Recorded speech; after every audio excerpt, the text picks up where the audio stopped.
dressing up.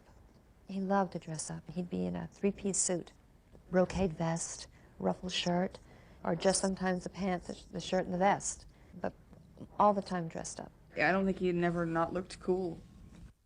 He had a thing about always looking good and always dressing, which I did not inherit from him. Historical things happened here, as you know.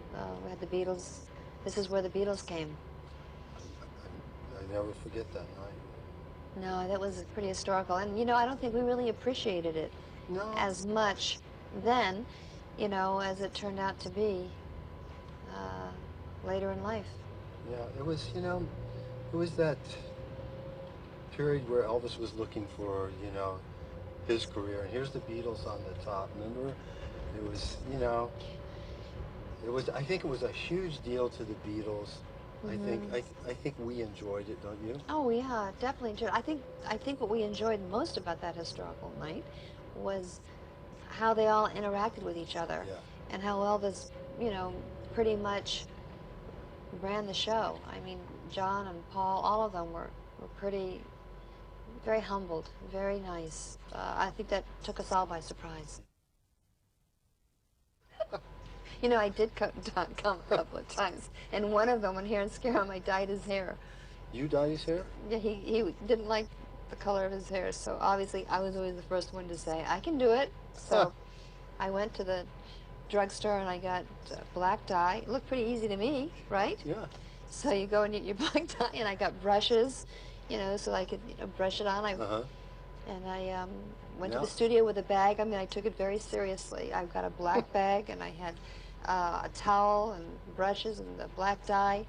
And here I come in like a real professional. I mean, I took it quite seriously. Now I know why he wore the turban.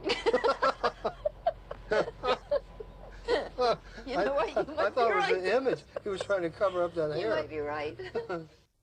When he did the Elvis comeback, the '68 Elvis comeback special, that was a validation that he was still popular and people still wanted him. Well, I got to do this sooner or later, so I might as well do it now, baby. Steve Bender was the director and worked with him on Elvis being Elvis, really. Just who he is. No preconceptions, no trying to be or do, just do what you do best and being yourself. Sharing life with Elvis, you got to share the whole spectrum, and spirituality was a part of it. He was on a never-ending spiritual quest of some sort of. I never not saw him reading, looking, questioning. He was a searcher about life, a searcher about truth. He was thirsty for knowledge. He had such an inquisitive mind. Elvis always was searching. He always wanted answers. He always had that fight between, you know, what was right, you know, what was wrong. I believe that all good things come from God. I mean, it all came down to God for him.